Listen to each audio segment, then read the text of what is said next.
All right, so hello again. Um, Today we're going to be taking a look at something that kind of came up for me. I've seen a lot of people online, especially come election season, looking at the Florida Department of State election campaign finance data. Um, I took a look at it and I discovered a lot of issues. Um, there's not only security issues, but the whole thing is antiquated. It doesn't function properly. So anybody that's interested in politics or interested in understanding who in fact supports certain candidates, what they're about, who their friends are, that sort of thing. Sometimes they end up here trying to decipher this data in order to really understand what's going on. If you take a look at this page here on dos.florida.gov, it says, what does the database contain? By law, candidates and committees are required to disclose detailed financial records of contributions received and expenditures made for committees. The campaign finance database contains all contributions and expenditures reported to the Florida Department of Elections since January 1st, 1996. Okay, so they passed a law way back in the 90s that said this has to be documented and disclosed as a public record. Cool. The issue is that when you go to the website, it looks like it was made in the 1990s, and it looks like it hasn't been updated since. So typically, what we would do, we come up here and we go to contribution record, and then you'd have to select an election year, um, and a particular. I, I don't even know why the 2031's on the drop down yet, but maybe. Um, but then you got this long form where it kind of combines all the different parameters that you got to enter. It's confusing. The results don't return properly, and I'll show you that in a minute. But the other thing, there's some major security issues that need to be addressed. So I don't know if they've got funding to redo this. I don't know if this is,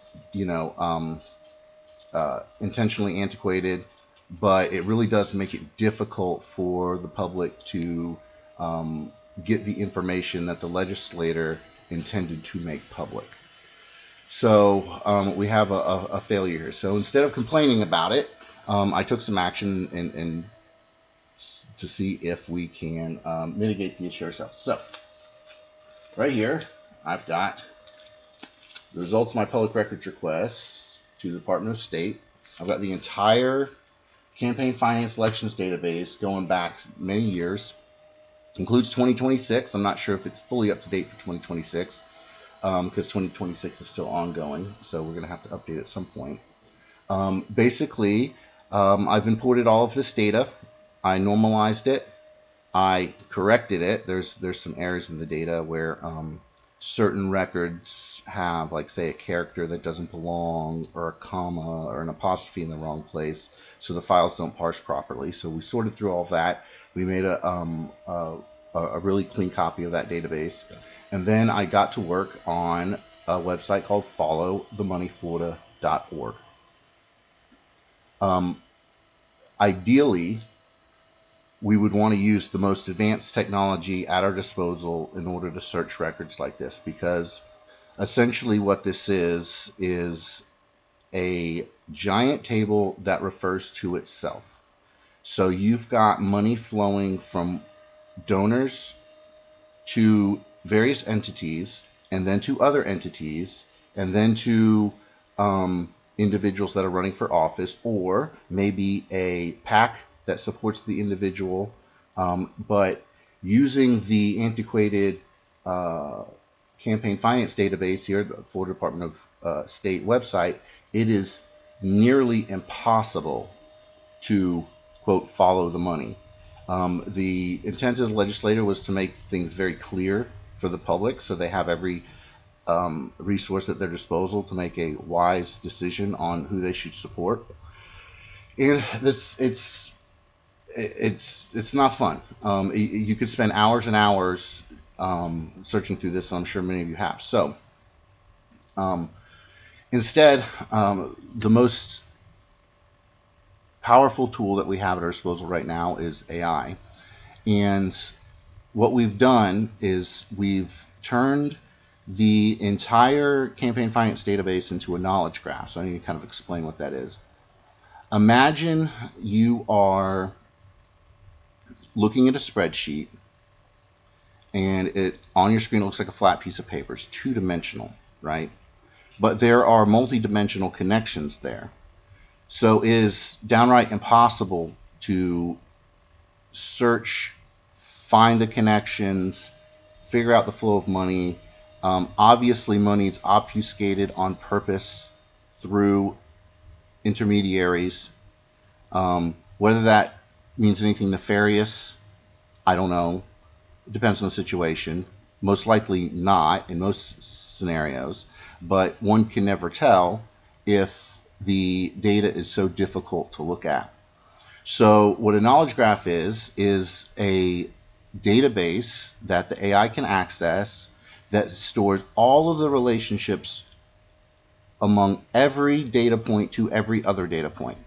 So we can search very, very quickly and come up with the results we need to see without hours of headache. And other than the approach, AI in general is faster and better at discerning patterns than an individual would be in the same amount of time, obviously. So what we have is an AI chat here on the left of the screen.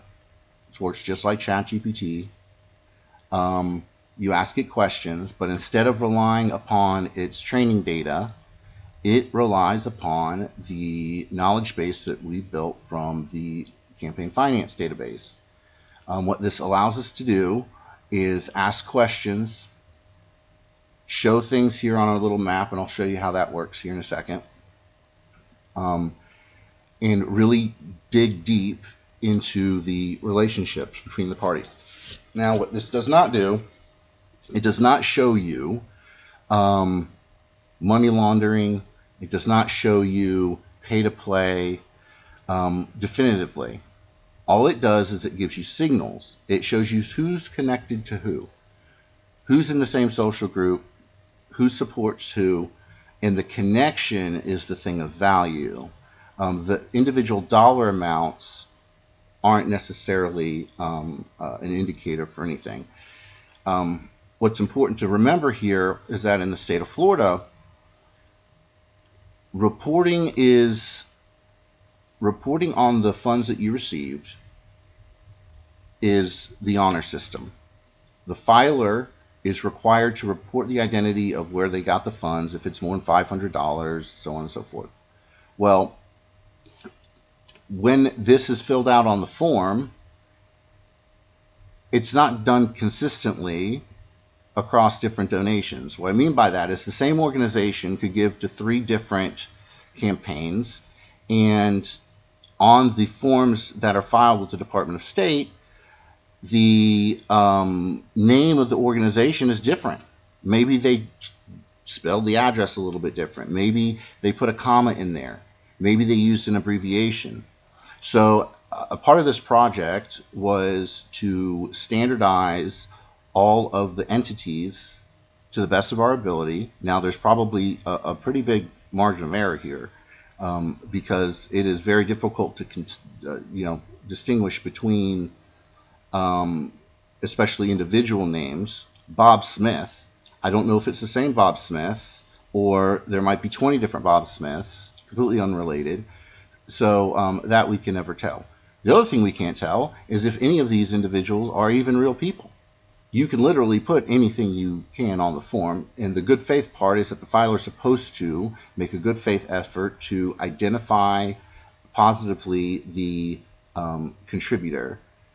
Now, for PACs and businesses, I think that they should be required to also provide a tax ID so that these numbers can be rolled up and accounted for appropriately. But as far as I can tell, there's nothing like that in the data. So a lot of AI analysis and manual effort went into trying to standardize this. So this tool, you have to take it with a grain of salt.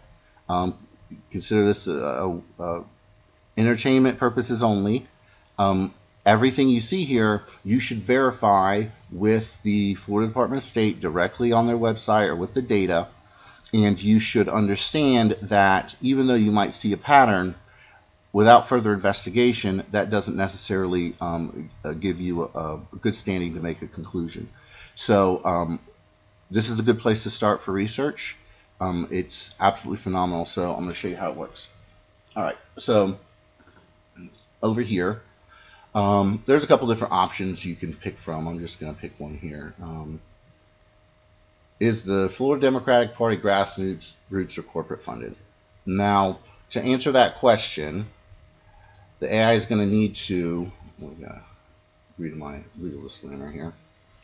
It's going to need to look at the database and do a bunch of different calculations to see where the money comes from. Does it come from lots of individual donors? Does it come from lots of big donors? What kind of donors are they, right? So taking a look here, grassroots score 56.8 out of 100, below the midpoint. PAC and corporate, 2.76 million, 87% of the total receipts. No, the Democrat Party is not grassroots funded, and neither is the Republican Party. It'll do the same analysis and put them side by side. What I did notice is that in states, well, I'll talk about Florida specifically. In Florida, the Republican Party gets a worse score than the Democrat Party, and I think that's simply the truth here because the Republican Party generally has control, right? There's a lot more interests going on. The other thing that we don't see is that political action committee. There are people and individual donors that support the political action committee, so we don't want to discount the fact that some of that PAC money might have come from other places around the country, but some of it might have actually come from grassroots people here locally too. So, like I said, take this with a grain of salt. It's for the analysis and understanding the patterns, and not necessarily something that you can, take to court and throw in people's face. So, I'm going to say this: show on the map, please.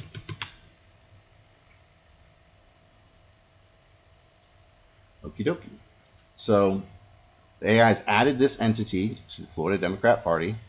The 50 largest transactions, and the way this works is in the center you've got the entity you're researching, and then the red nodes here are money going out. You see the little arrow, it's money they sent somewhere, and the green ones are money coming in, and they are ordered in this little sequence here, largest to smallest, right? So obviously there's more than 50 contributors, so we have this little plus button you can hit, and it will go ahead and fill in additional as you go. Okay, so let's say I come in here and I say GMB Inc. It shows in 2026 392.1 thousand in to sent to the Democrat Party, and at least that's what was reported, right? So I can click and I can hit my little interesting guy and come over here. In this organization, I'm going to click over here on the right. It's going to open a little panel. Doesn't seem to have done much. I see, it shows given and received all time, right?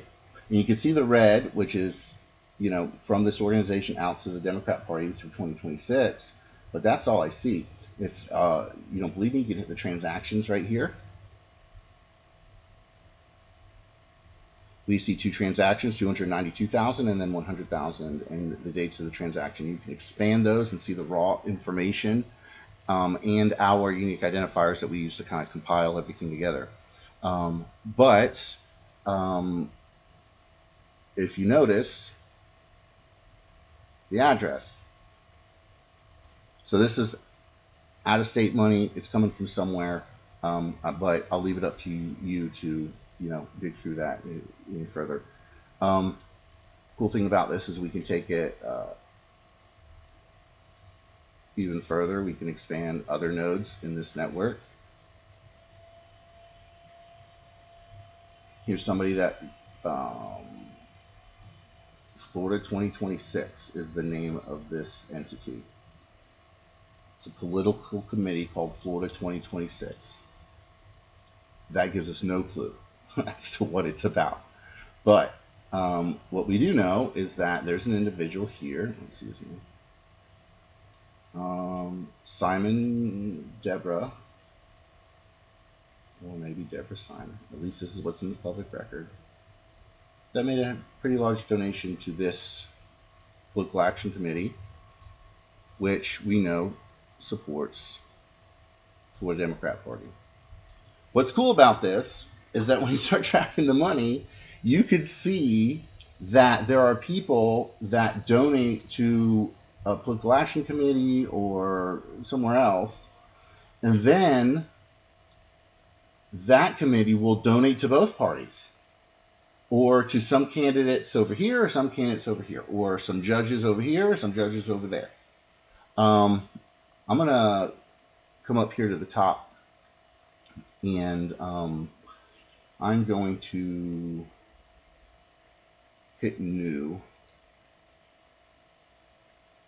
All right, want a fresh canvas, right? I'm going to say, find me a judge, and let's look at their donors.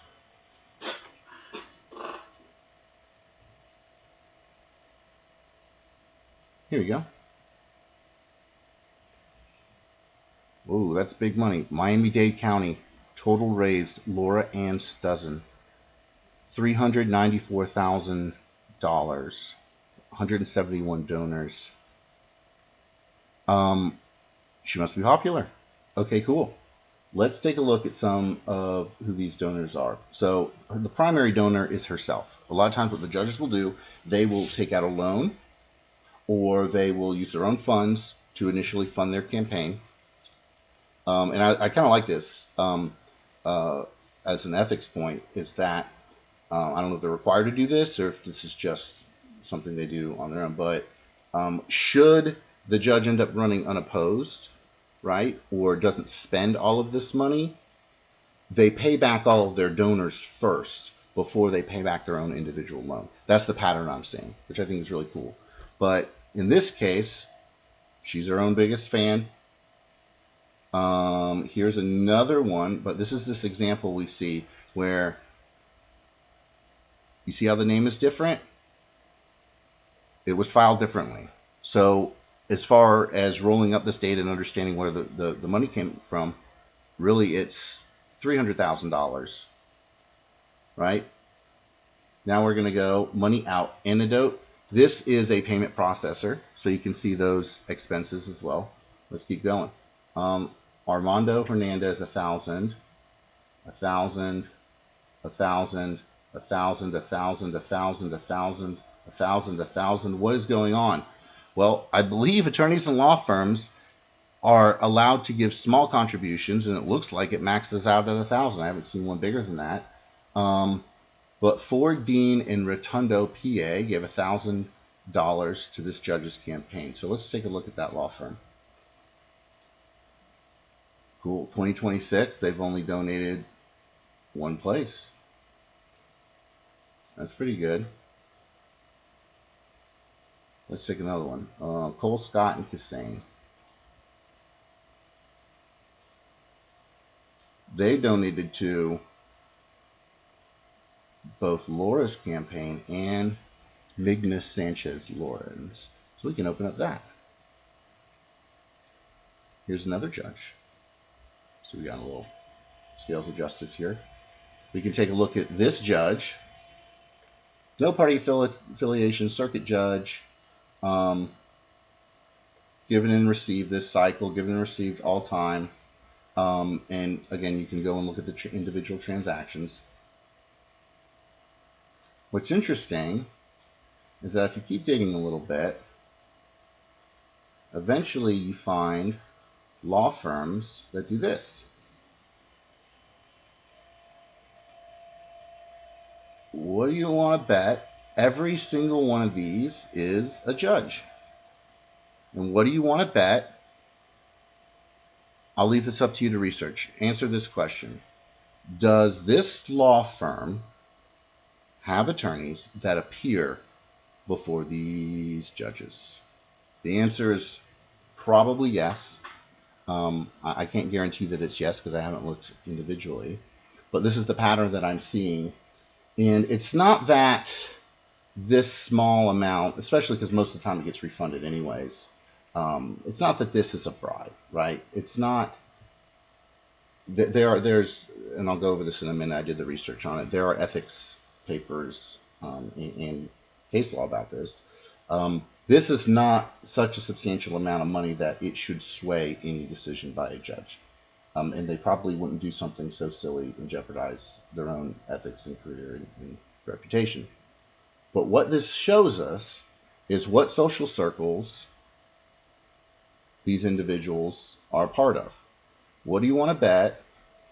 There are ties between the uh, officers of the court in that county, in that jurisdiction, in that circuit. And when you start expanding these connections, you can see those different relationships. So that's the key takeaway here. It's this. This is a very small amount of money for these people, but the cross-party references are the intriguing part. So I'll show you what I mean by that with this other feature that I haven't showed you. So I just opened up another judge, right? So I've got 3 judges on the map and a couple of law firms that have made contributions in 2026. If I hit links, these purple dotted lines are when a single entity appears in the vicinity of the various clusters that we have. So this entity here, Kofi Burlington, appears related to Sanchez Lawrence and Tanya Brinkley.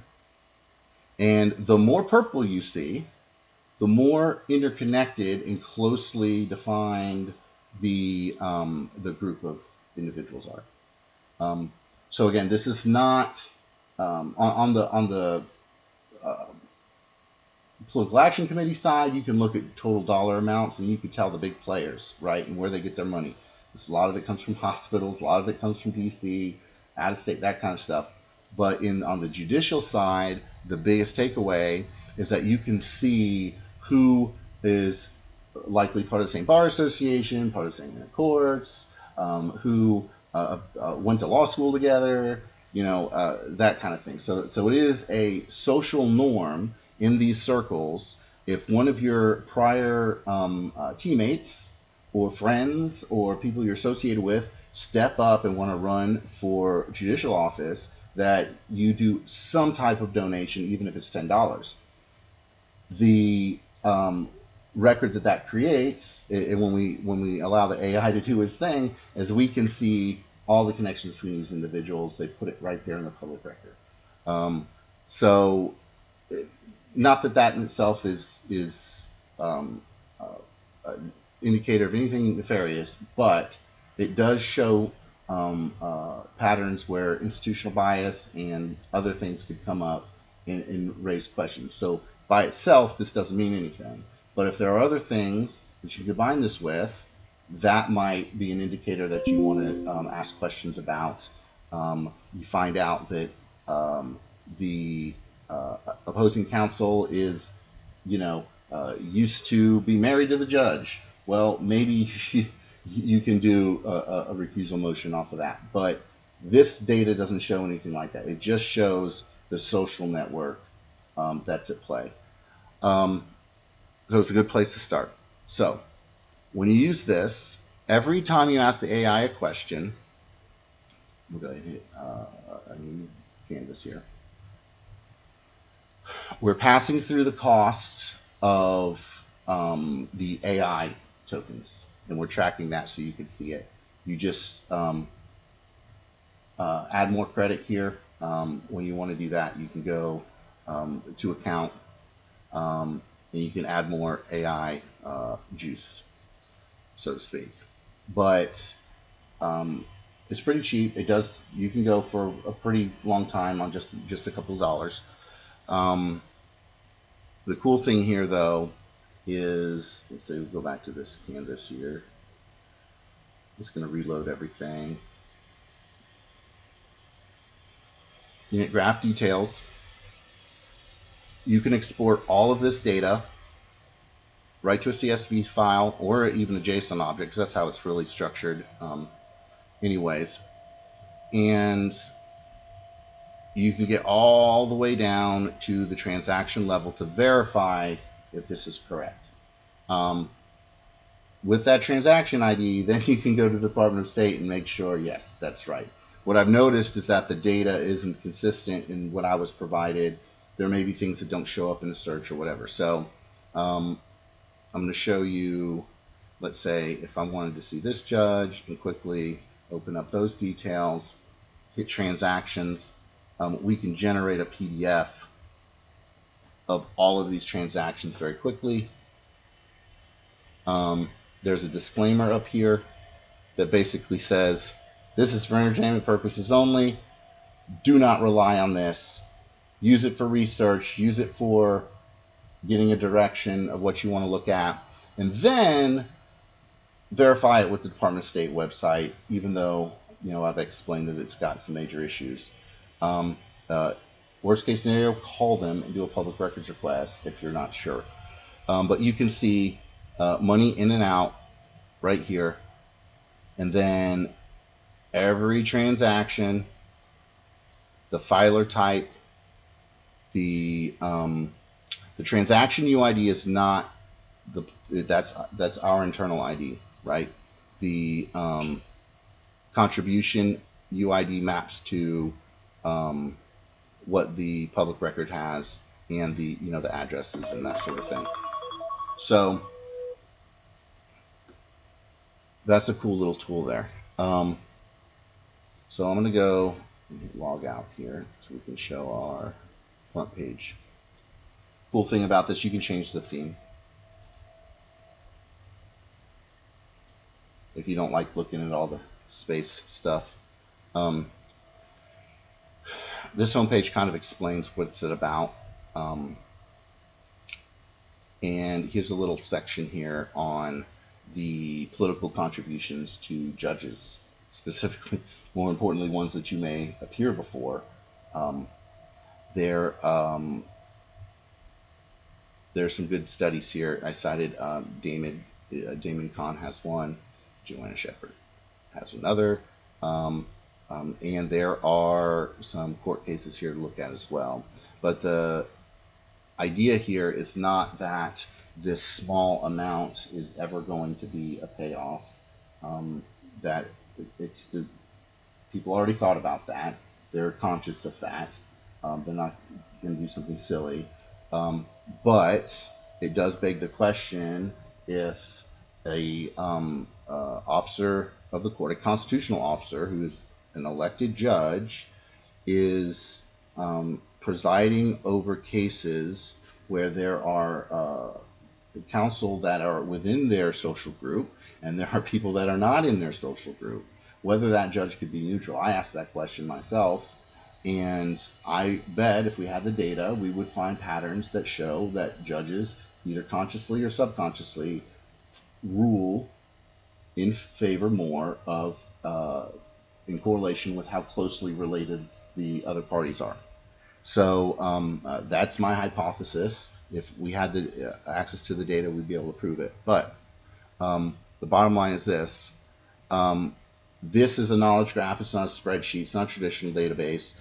This is the power of AI. We get to do things that are virtually impossible without pre-processing the data, finding all of the relationships, and getting those stored in such a data structure that allows us to search it very quickly. Let me go back and just show some of the more powerful um, things that we can do. Um, I'm going to pause right here, and then I'm going to start up again as soon as I'm done logging in.